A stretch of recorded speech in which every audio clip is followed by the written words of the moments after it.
ओम शांति। 9 मार्च 2023 बाबा के महावाक्य। मीठे बच्चे, तुम्हें बाप के ऑक्यूपेशन और गुणों सहित उसे याद करना है। याद से ही तुम विकर्माजीत बनेंगे, विकारों की मैल भस्म होगी। प्रश्न: ज्ञान की धारणा किन बच्चों को बहुत सहज हो सकती है?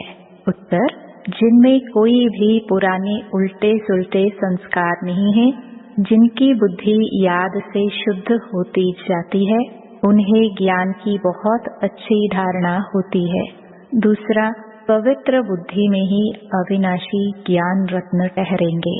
तीसरा, भोजन बहुत शुद्ध हो, बाप को स्वीकार कराकर फिर खाने से भी ज्ञान की धारणा अच्छी होती है।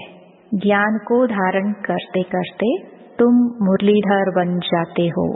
गीत: तुम्हारे बुलाने को जी चाहता है। ओम शांति। आत्मा परमात्मा को बुलाती है। सिर्फ आत्मा कहे तो कहेंगे आत्मा तो वाणी से परे है, इसलिए कहते हैं जीवात्मा परमात्मा को बुलाती है। भक्तों की बुद्धि परमात्मा के बारे में कहाँ कहाँ जाती है।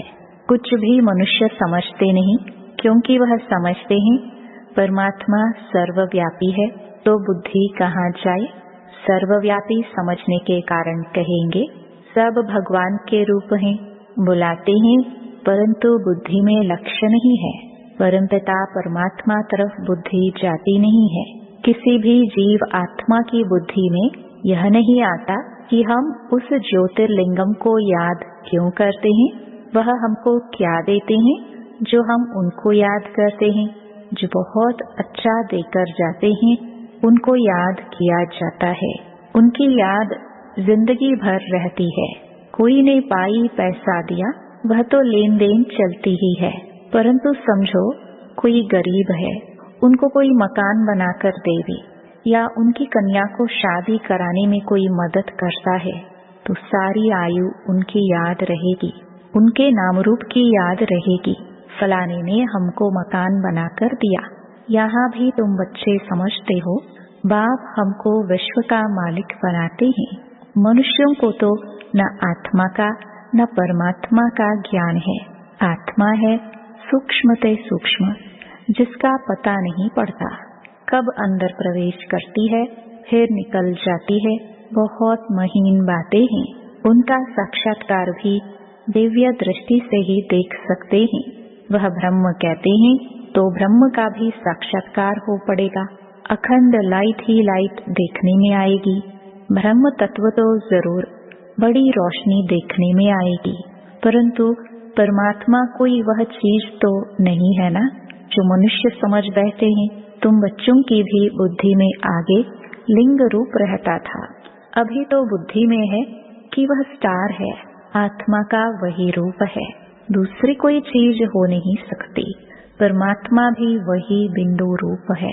अब लक्ष्मी नारायण की इतनी महिमा है, उनमें क्या ब्यूटी है। आत्मा और शरीर दोनों सतो प्रधान पवित्र हैं, हर्षित मुख हैं, गोरे हैं। आत्मा तो बहुत सूक्ष्म चीज है ना। समझाया जाता है आत्मा मैली हो जाती है तो लाइट कम होती है। यह लाइट कम और जास्ती की भी बहुत महीन बात है। हम दीपक का मिसाल देते हैं, परंतु आत्मा उनसे भी छोटा सा स्टार है। साक्षात्कार होता है, देखा और गया। अब तुम बाप का सिमरन करते हो, बाप ने अपना रूप बताया है, तुम जानते हो। शिव बाबा को याद करने से विकर्म विनाश होते हैं। भल और मनुष्य शिव को याद करते हैं, परंतु इस ज्ञान से याद नहीं करते। वह जानते ही नहीं, न जानने कारण विकर्म विनाश हो नहीं सकते। यह जानते ही नहीं कि हम योग लगाने से विकर्माजीत बनेंगे। अच्छा, फिर क्या होगा ये भी नहीं जानते। तुमको बाप समझाते हैं योग से तुम विकर्माजीत बनेंगे, 5 विकारों की मैल भस्म होगी। समझाने मिलने के बाद उस खुशी से याद करेंगे। वह यह नहीं जानते कि बाप को याद करने से विकर्म विनाश होंगे। अभी बाप नॉलेज देते हैं। बाकी मनुष्य तो हैं अंधश्रद्धा में, जिससे भक्ति मार्ग में अल्पकाल सुख मिलता है। अब उनको यहाँ बुलाते हैं, तुम जानते हो बुलाने की तो दरकार ही नहीं। जबकि परमात्मा को जानते ही नहीं तो फिर बुलाते कैसे? जिसको याद किया जाता है उनके महत्व को, ऑक्यूपेशन को, गुणों को जानना चाहिए। परमात्मा की पहचान कोई के पास भी है नहीं, इसलिए जन्म जन्मांतर क्या क्या करते आए हैं कुछ भी समझ नहीं। अब बाप बैठ समझाते हैं। गीत में भी कहते हैं, बाबा आप आकर ज्ञान सुनाओ तो हम सुनकर फिर औरों को सुनाएंगे। जैसे शास्त्रों में आटे में नमक है, वैसे इन भक्ति मार्ग के गीतों में भी थोड़ा बहुत है। यह गीत बाप की महिमा में है। बाप को बुलाते हैं कि आप आकर हमको सुनाओ तो हम फिर औरों को सुनाएंगे। आकर हमको राजयोग सिखलाओ, फिर हम मुरलीधर बनेंगे। मुरलीधर को ही ज्ञानी तो आत्मा कहा जाता है। तुम बच्चे जानते हो बाप तो है निराकार, वह फिर आए कैसे? अभी तो समझा है कि हम आत्मा परम धाम से आती है। पहले पहले गर्भ में जाना पड़ता है।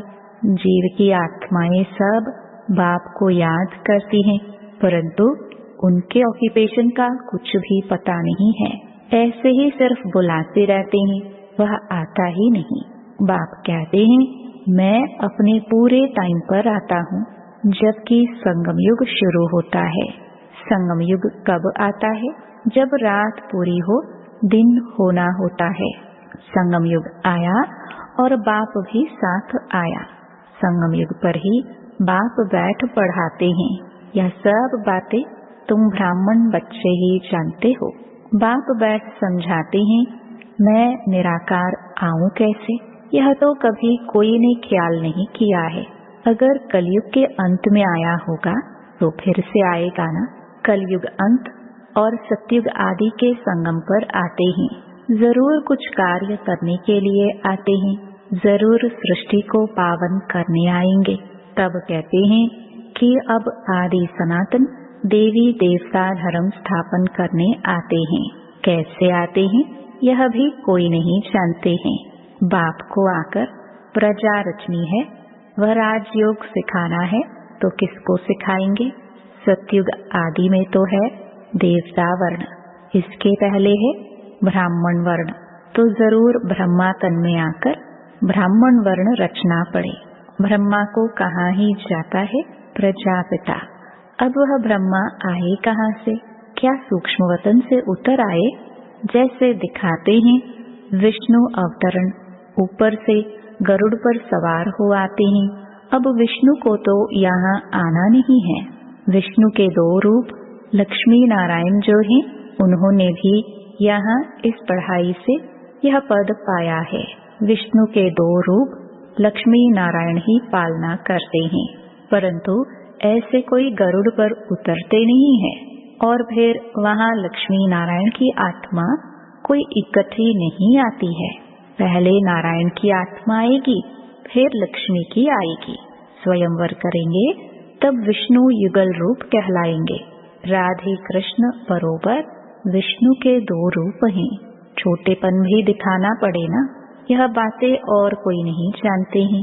बाप बैठ समझाते हैं जब यह पहला नंबर 84 जन्म पूरे करते हैं तो हमको इनमें ही आकर फिर इनको पहला नंबर बनाना पड़े। 84 जन्म भोग जरूर वृद्ध अवस्था को पाया होगा, तो उनका नाम रखा है ब्रह्मा। इनमें प्रवेश किया है। अब तुम बच्चे समझते हो मनुष्य सृष्टि कैसे और कब रचते हैं। इस बात का और कोई मनुष्य को ज्ञान हो ना सके। मनुष्य जब कोई अच्छी नई चीज की इन्वेंशन निकालते हैं तो गवर्नमेंट के पास जाते हैं, फिर वह उसको वृद्धि में लाने में मदद करती है। यह भी ज्ञान ऐसे है। पहले पहले बाप आया, इसमें प्रवेश हुआ, इनमें बैठ ज्ञान दिया। पहले थोड़ा थोड़ा था, अब वृद्धि को पाता जाता है। कितनी गुह्यते गुह्य बातें तुम सुन रहे हो। पहले हल्का ज्ञान था, अब गहरा मिलता जाता है, परंतु आत्मा में पुराने उल्टे सुलटे भक्ति के संस्कार जो है वह जब निकले तब ज्ञान की धारणा हो, योग हो, तब विकर्म विनाश होते जाए और बुद्धि शुद्ध होती जाए। पहले थोड़ा भी ज्ञान सुनने से कितना नशा चढ़ा और भागे, फिर कितने टूट भी पड़े, माया भी हैरान कर देती है। अब ब्रह्मा के बच्चे वह हो गए ब्रह्मा कुमार और कुमारियां। यह पूरी रीति समझाना है, नहीं तो मनुष्य डरते हैं। अब बाप को तो जरूर ब्रह्मा का शरीर लेना पड़े, सो भी बड़ा चाहिए। छोटे बच्चे में प्रवेश करेंगे क्या? कहते हैं बहुत जन्मों के जन्म के अंत में आता हूँ। इसने बहुत शास्त्र पढ़े हैं, गुरु किए हैं, तो अनुभवी होगा ना। बाप कहते हैं मैं वानप्रस्थ अवस्था में आता हूँ, शास्त्र आदि पढ़े हैं तब तो समझा सकते हैं। अब तुम बच्चे जानते हो कैसे बाबा आता है और आकर मनुष्य से देवता बनाते हैं, अर्थात पुरानी दुनिया को नया बनाते हैं। तुमको अभी नया बना रहे हैं। इस पुराने तन में राजयोग सीख फिर सत्युगी नया शरीर जाकर लेंगे, फिर देवी देवता कहलाएंगे। वहाँ माया होती नहीं। यह तुम समझा सकते हो कि हम ब्रह्मा कुमार कुमारियां हैं। ब्रह्मा को प्रजापिता कहा जाता है। यह तो सब मानेंगे कि भगवान ने आदम बेबी ब्रह्मा सरस्वती द्वारा रचना रची है। गीता में कहते हैं मैं राजाओं का राजा बनाता हूँ, शूद्र से ब्राह्मण बनाकर ज्ञान अमृत पिलाए असुर से देवता बनाते हैं। भल यह लिखा हुआ है, परंतु पहले शूद्र वर्ण से ब्राह्मण वर्ण में लाते हैं, तो तुम समझा सकते हो कि हम ब्रह्मा कुमार कुमारी हैं। ब्रह्मा है प्रजापिता। वास्तव में ब्रह्मा की संतान तुम भी हो। ब्राह्मणों की शुरुआत संगम पर ही होती है। ब्रह्मा द्वारा हम ब्राह्मण पढ़ते हैं, रुद्र ज्ञान यज्ञ की संभाल करते हैं। हम अपने विकारों की आहुति देते हैं। यज्ञ में सब कुछ स्वाहा किया जाता है ना, तो हम रुद्र ज्ञान यज्ञ में और कोई किचड़ा नहीं डालते, अपने पापों को स्वाहा करते हैं। कोई आग आदि तो जलाई नहीं जाती, न कोई आवाज आदि ही करते हैं। वह तो कितना आवाज करते हैं, स्वाहा स्वाहा। हम तो योग में रहते हैं, कोई आवाज नहीं, चुप। योग अग्नि से पाप भस्म हो जाते हैं। इस रुद्र ज्ञान यज्ञ में योग अग्नि से हम अपने 5 विकारों को स्वाहा करते हैं, तो पाप भस्म हो जाते हैं। ब्रह्मा की बेटी सरस्वती भी गाई हुई है, जिसको जगदम्बा कहते हैं। उनसे सब मनोकामनाएं पूरी होती हैं। वह अम्बा फिर लक्ष्मी बनती है। बच्चों को पॉइंट्स तो बहुत समझाई जाती हैं। धारणा भी होना। धारणा तब हो जब योग में रहे, फिर विक्रम भी विनाश हो। बुद्धि पवित्र नहीं होगी तो अविनाशी ज्ञान रतन ठहरेंगे नहीं। बच्चों को समझाया है कि पहले भोग लगाकर फिर खाया जाता है, क्योंकि उनका ही सब दिया हुआ है। तो फिर पहले उनको याद कर भोग लगाते हैं, आह्वान किया जाता है। फिर जैसे कि साथ में मिलकर खाते हैं। बाबा तो है संपूर्ण पवित्र, हम हैं जैसे भिलनियाँ। हम याद करते हैं तो क्या बाबा हमारे साथ बैठ खा सकता है? हम अपने को संपूर्ण पवित्र तो कह नहीं सकते, तो हम भिलनियों के साथ वह खाएंगे। फिर वासना ले लेते हैं। वासना लेना कोई खाना तो नहीं हुआ ना, खुशबू ले लेते हैं। हाँ, कोई 75% धारणा करने वाले अच्छे भज्जे भोजन बनाकर बाबा को खिलाए तो वासना लायक भी हो, क्योंकि बाबा है बिल्कुल शुद्ध। वह हम पतित के साथ खाए यह लॉ नहीं कहता। वह वासना ले सकता होगा। बाबा कहते हैं मैं वासना भी क्यों लूं, मैं तो निष्कामी हूँ। वासना लेने की भी मेरे पास कामना नहीं है। मैं 100% निष्कामी हूँ। भोग ऊपर जाता है, बहुरूपी बैठ देवताओं को खिलाते हैं।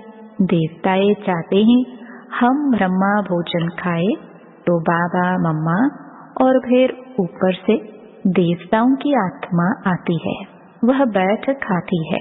फिर भी रुचि से तब खाएगी जब पकाने वाले योगी हो। देवताएं भी ब्रह्मा भोजन की महिमा करते हैं। बाप तो कहते हैं मैं आया हुआ हूँ तुम्हारी सर्विस करने, हम तो तुम्हारा पूरा निष्कामी सर्वेंट हूँ। तुम भल 36 प्रकार के तो क्या 108 प्रकार का भोग लगाओ।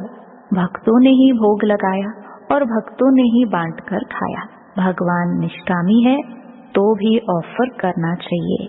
बड़े राजाए आदि कभी हाथ में नहीं लेते हैं, उनमें भी किस्म किस्म के होते हैं, कोई ले भी लेते हैं।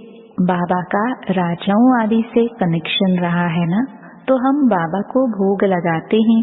कामना है कि हम बाबा से विश्व का मालिक बनने राजाई ले रहे, वह तो है ही दाता। यह सारी सूक्ष्म बातें हैं। भोग कहाँ ले नहीं जाते हैं, यहाँ ही बैठ वैकुंठ का साक्षात्कार करते हैं। यहाँ से जैसे कि गुम है। अच्छा, मीठे मीठे सिखिलते बच्चों प्रति माता पिता बाप दादा का याद प्यार और गुड मॉर्निंग। रूहानी बाप की रूहानी बच्चों को नमस्ते। धारणा के लिए मुख्य सार। पहला, बाप भल निष्कामी है लेकिन भोजन का भोग जरूर लगाना है। बहुत शुद्धि से भोजन बनाकर बाबा के साथ बैठकर खाना है। दूसरा, इस रुद्र यज्ञ में योग बल से अपने पाप स्वाहा करने हैं। आवाज में नहीं आना है, चुप रहना है। बुद्धि को योग बल से पवित्र बनाना है। वरदान, न्यारे और प्यारेपन की विशेषता द्वारा बाप के प्रिय बनने वाले निरंतर योगी भव। मैं बाप का कितना प्यारा हूँ, इसका हिसाब न्यारेपन से लगा सकते हो। अगर थोड़ा न्यारे हैं, बाकी फंस जाते हैं, तो प्यारे भी इतने होंगे। जो सदा बाप के प्यारे हैं, उसकी निशानी है स्वतः याद। प्यारी चीज स्वतः और निरंतर याद रहती है, तो यह कल्प कल्प की प्रिय चीज है। ऐसी प्रिय वस्तु भूल कैसे सकते? भूलते तब हो जब बाप से भी अधिक कोई व्यक्ति या वस्तु को प्रिय समझने लगते हो। अगर सदा बाप को प्रिय समझो तो निरंतर योगी बन जाएंगे। स्लोगन, जो अपने नाम मान और शान का त्याग कर बेहद सेवा में रहते हैं, वही परोपकारी हैं। ओम शांति।